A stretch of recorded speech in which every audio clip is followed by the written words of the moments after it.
If you use a wood-burning stove, there are some simple steps you can take which will save you money, reduce the risk of chimney fire, and significantly reduce air pollution. The main problem with air quality and the use of wood-burning stoves is that most of us don't burn our wood at high enough temperature. The burning temperature and efficiency of your stove is affected by four main factors: the design of your stove, the design and construction of your chimney, the moisture content of the wood, and most important of all, the way you operate or control your stove. So how to get it right? Bringing your stove up to correct operating temperature quickly and keeping it there will give the best result. Use plenty of small kindling or suitable fire lighters so that the fire is quickly established. Slightly larger logs go on top. Use wood with a moisture content of 20% or less.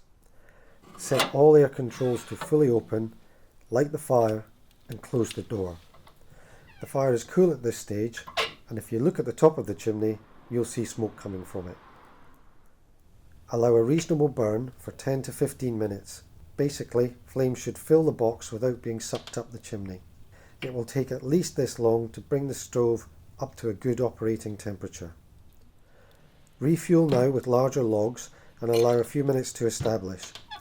If your stove has more than one air control, then now is the time to close the one which allows air directly in from the room. This is often called the primary control. Once the primary air control has been closed, the temperature will continue to rise. Using a flue pipe thermometer will help you to know when you have reached the optimum temperature. Once you reach optimum temperature, you may now be able to reduce the amount of air using a secondary control. Reducing this air will slow the rate of burn, but it is vital not to close it off too much. There should always be a reasonable amount of flame in the box and the glass should stay clear.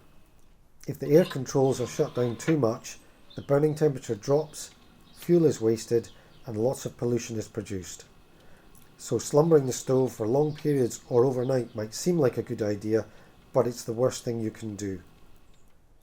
Once the stove has been running at optimum temperature for 15 minutes or so, you can check to see if you've set the controls correctly by simply looking at the top of your chimney. If you see smoke, then there's not enough air getting into the stove. Open the controls up a bit and allow the fire to build for a few minutes and then have another look. Once there is no smoke coming from the top, you've got it right. Every stove is different and you need to know what is best for you. Ask your local professional chimney sweep to take you through the process for your stove. Following their advice will save you fuel and money. It will mean your chimney is cleaner and safer and will create less harmful air pollution in your local area.